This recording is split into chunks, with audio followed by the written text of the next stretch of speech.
Итак, в конце 17 года Михаил Малашко перемещается со своей родины в Екатеринославскую губернию, то есть на современную Днепропетровщину. И здесь остатки его отряда влились в Екатеринославский курень вільного козацтва братьев-Горобців. Но пришедший к власти в апреле 18 года гетман Скоропадский вместе с немцами крепко так прищемили большевикам хвосты, и Михаил возвращается в родные края. О Скоропадском есть отдельное видео, я спецом его сделала, чтобы каждый раз не рассказывать о том, как проводилась спецоперация против гетмана и как украинцы на нее клюнули. Так клюнули, что до сих пор расхлебываем. И вот некая Марфа Зорина из Николаевки в газете «Луганская правда» рассказала нам, как в апреле 18-го налетел на их село Малашко с отрядом казаков. Из этого мы узнаем, что Михаил на 1918 год прописался в Бахмутском уезде. Да, тот самый Бахмутский уезд, который сейчас потомки тех самых большевиков практически разрушили в 2022 году. Канал Ірини Коновець-Поплавської. Мир тесен. С апреля по ноябрь 18-го, как раз во время гетманата, в бахмутской тюрьме хлебал баланду тот самый Федор Удодов-Орлов, о котором мы рассказывали в видео о солонянских атаманах. И за что его посадили? Всего лишь за принадлежность к большевизму. Сильно упоротый был этот Удодов, значит. Что касается Николая Малашко, младшего брата Михаила, то в мае 18-го он переехал жить в село Архангельское, где, сложа руки, не сидел, а проводил культурно-просветительскую работу среди населения. 25 сентября 18 года случилось для семьи горестное событие. В возрасте 60 лет умирает глава семьи, заводчик Василий Семенович Малашко. Случилось это на хуторе Орловка, и это надо крепко запомнить. Завод их кирпичный потом национализируют. Вот объявление за 24 год. Украдена круглая печать с надписью «Очеретинский кирпичный завод, бывший Малашко, Укрсиликат Треста». И так долго еще называли этот кирпичный завод «бывший Малашко».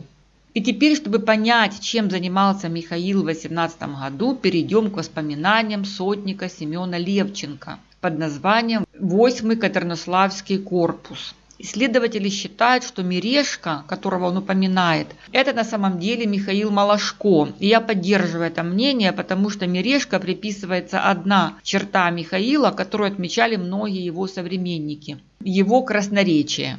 Имел парень ораторские способности, которые давали ему возможность вести людей за собой.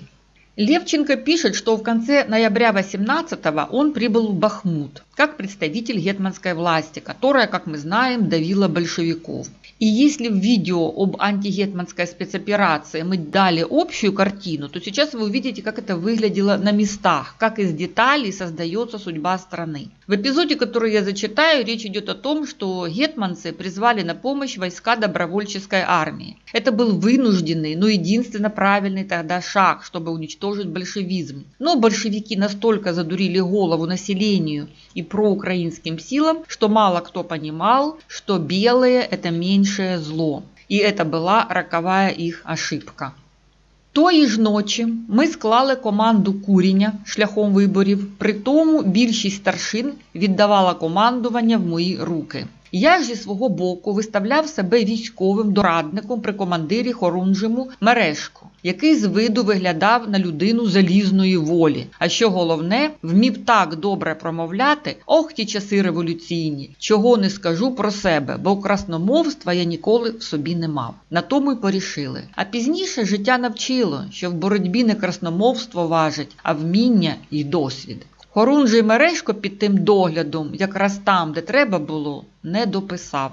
Переворот стався другого дня, і то без одного стрілу. Старшини повітової сотні обезброїли комендатуру, ми заволоділи штабом полку. Марно виглядав полковник Гудима, коли поручник Зайко підкреслив, що командировки не завжди вдаються. Коли я з Хорунжим Мережком увійшли до полковника Кашеренінова, він блідий, але досить спокійним тоном кинув нам назустріч: «Жаль мені вас, господа», і звернувся до мене як командира. Я поінформував, що тут керую не я, а корінний Мережко. Мережко ж зі свого боку, показуючи перехвачену телеграму, полковник поблід як полотно, заявив: «Пане полковнику, це зрада українській владі. Ми нікого не вбили і не арештували. Влада гетьманська скінчилася. Влада належить Українській Народній Республіці. Але тут маємо доказ вашої зради українській владі. А тому ви арештовані домашнім арештом до відповідних заряджень влади». Кінець цитати.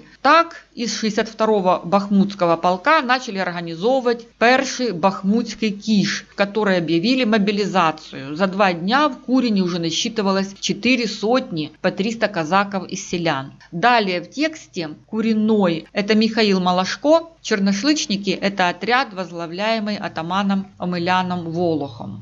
Та організувати і вимуштрувати Курінь добровольці не дали. За кілька днів їх розвідчі патрулі вночі дісталися до околиць Бахмута і обстріляли наше розположення. Ми мусили їм віддячитись. 2 сотні теж повів на них Курінний Мережко. Я лишився в місті з 2 сотнями решти. Треба було мати станцію в руках, там наспіх були зроблені позиції. Відірваність від яких-будь керуючих центрів давала себе знати і нервувала. Випад Курінного Мережка проти станції Никитівка не вдався. Вона була сильно зміцнена ровами. Там теж був броневик. Правда, другого дня на поміч вернула до нас півсотня, що помагала нам у мобілізації. Але ж де її платформа броневик могла ставити чоло добровольчому правдивому панцерникові? Зрештою, кілька днів відбивались, поки отаман Волох не лишив переїзну перед переважаючими технічно-добровольчими відділами. Отаман Волох завідомив нас, що мусимо йти під його команду, коли не хочемо загубитися перед ворогами. І ми мусили признати його рацію. Отже, почали евакуювати Бахмут. Евакуацію робили чорношличники. Щодо нас, ми збирали своє невеличке майно. Ці дні прибули до Курінного робітники згаданої організації копальні і пропонували дати нам зброю і робітників. Зате наш Курінь мусив післати до них старшин для керування. На це Курінний, не довіряючи робітникам, не пристав. Тої ж таки ночі робітники залишили нас самих битись з добровольцями, а ми, мовляв, того будемо бити, хто подужає. Так нас поінформував робітник-українець, що вчащав до просвіти. Тепер, коли наш Курінь уже сідав до вагонів, прибігли ті ж робітники і на Бога просили не кидати Бахмут і обіцяли, що стануть збройно як один. Курінний пригадав їм їх постанову, і вони з соромом вернулись. Багато козаків перед сіданням у вагони повтікало, кілька старшин з бувшої повітової сотні теж. Курінь був наполовину менший. Але й козаки ж то були. Пригадую, підстаршина Волков, шахтяр, слово по-українськи не вмів, але пройшов з нами усі митарства, і спіткались ми ще раз з ним на еміграції. Сотник Зайко розставляв у потязі кулемети. Бахмут лишився без українців. Позаду стріляв броневик чорношличників. Лишали ми місто, до якого півроку тому назад приїхали старшинами вже тепер неіснуючого гетьманського 8-го Катеринославського корпусу. Вот так украинские патриотические силы уничтожили гетманские войска своими собственными руками. После этого разгрома Малашко уже окончательно перемещается в наши края, потому что в Бахмутский уезд пришли большевики и теперь уже надолго. И произошло знаменательное событие. В ноябре 18-го из бахмутской тюрьмы освобождают Федора ихнего Удодова. На подпольной конференции большевиков на шахте номер 18 он получает партийный псевдоним «Орленок» и становится членом оперативного штаба по разоружению гетманской варты и конного отряда белоказаков. Чувствуете, как совпали действия патриотически настроенных украинцев и большевиков? Именно поэтому, когда вы видите, что вдруг те, против кого вы яростно боретесь, поддерживают ваши кровные враги, не надо утешать себя тем, что это очень полезный временный союз. Скорее всего, враг вас использует, и после победы он вас уничтожит. Так бывает практически всегда. Канал Ірини Коновець-Поплавської.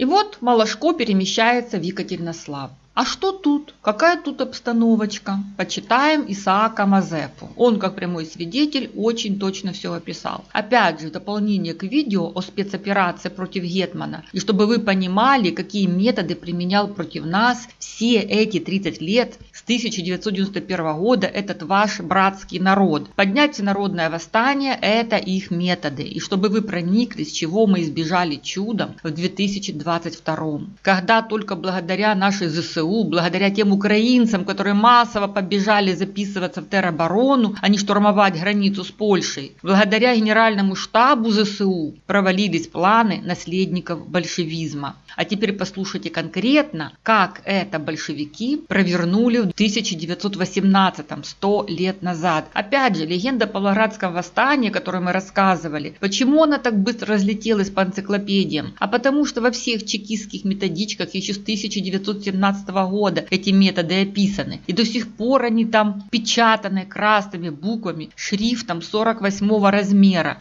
Так что не расслабляйтесь, мои дорогие украинцы и граждане республик бывших СССР. Война с большевизмом в разгаре. И у ФСБшников на каждого из вас есть толстая-притолстая методичка, как вас использовать в своих интересах. А тепер слушаємо Ісаака Мазепу. Як відомо, більшовики після приходу на Україну австро-німецьких військ увесь час намагалися викликати всенародне повстання. Для того вони утворили так званий Всеукраїнський Центральний воєнно-революційний комітет в складі Аусема, Бубнова і П'ятакова. Цей, в лапках, ривком провадив свою діяльність в нейтральній пограничній смузі, що була тоді встановлена між Совєтською Росією і Україною. Революційний комітет в липні 18-го року навіть видав був наказ про загальне повстання на Україні. Але наказ не мав яких наслідків, крім часткових повстань в Ніжинському та Борзинському повітах на Чернігівщині, що були швидко ліквідовані німецьким командуванням. Більшовики побачили, що без допомоги регулярної армії їм України не опанувати. Тоді вони взялися за організацію спеціальних військових відділів для захоплення України. В тій же нейтральній смузі більшовицький революційний комітет почав формувати дві повстанські дивізії для того, щоб утворити організаційне ядро, біля якого повстання на Україні могло б розгорнутися і прийняти більш організований характер.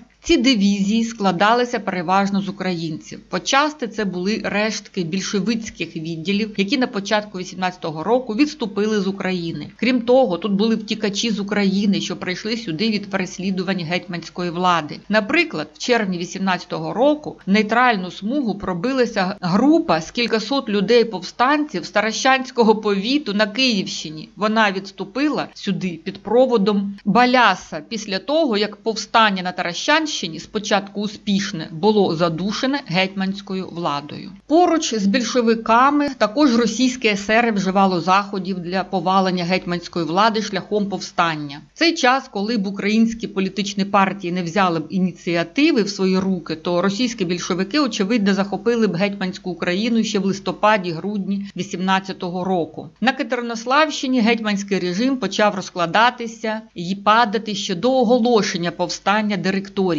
Вже на початку листопада катеринославські більшовики почали робити повстання для захоплення влади в свої руки. Вони зайняли залізницю біля Брянського заводу і стали загрожувати самому Катеринославу. Побачивши це, гетьманський 8-й корпус, що складався переважно з офіцерських кадрів, став ухилятися від активних виступів. В цих умовах катеринославські українці вирішили негайно взятися за організацію свого власного війська. Заходами Миколи Горобця та інших приступлено до організації Катеринославського республіканського коша під його командою. Одночасно делеговано мене й Трубу до Національного союзу в Києві з просьбою вислати Катеринославу військову допомогу. Вот такая была обстановка, когда туда приехал Михаил Малашко. Я надеюсь, что Юрий Пахоменков расскажет об этом времени более подробно, и тогда я прицеплю вам подсказку на эту лекцию вверху. А у меня есть отрывок чьих-то воспоминаний о Малашко, не помню, откуда его переписала, так и не нашла. Но привести его полезно. Здесь речь о том, как расправлялись в Екатеринославе с 8-м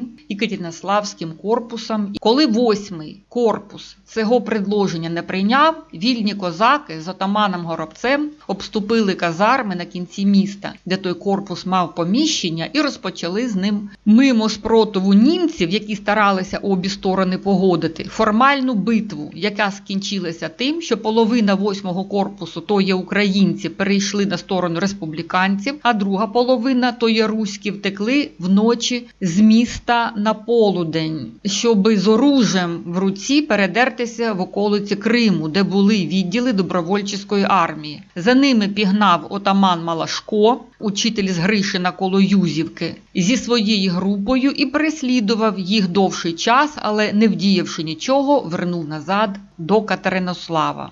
І так заканчивается 1918 год. Николай Малашко вступает у вільне козацтво Донецкого бассейну, которым руководил его брат Михаил. Это он так назвал эту организацию в автобиографии, наверное, это было то самое вильное козацтво Донецкого кряжу. К сожалению, подробностей он нам не оставил. Единственное, что мы знаем, что он выйдет из всех этих событий с пулей в груди. А Михаил Малашко 25 декабря принимает участие в боях за Екатеринослав. В это время Махно вписался по своей узколобости за большевиков, которые его ж потом и прихлопнут. И вот как описывает Ісаак Мазепа этот момент.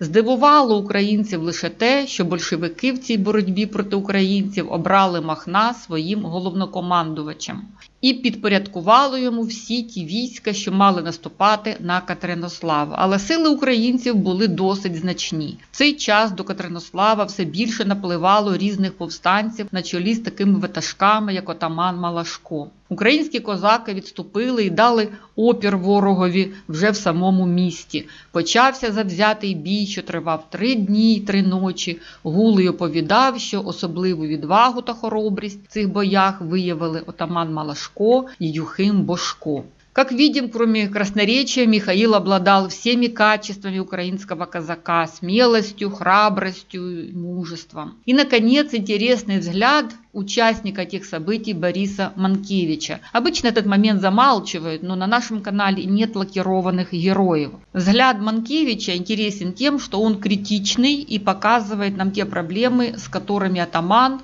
сталкивался в реальной жизни. Залога – це військова частина. В невдовзі полк зайняв позиції на пост Амурі по той бік Дніпра, по обох боках залізниці. На залізниці курсував бронепотяг з залогою, здається, від Куріння Донецького кряжу. Куріннем цим командував військовий фершал Малашко, легендарно хоробра людина. Разом з ним Курінь виявляв велику бойову силу. Без свого отамана Курінь був зером. Треба було побачити козакам, що отаман їх залишив позиції і відійшов взад, як вони кидали позиції і панічно втікали.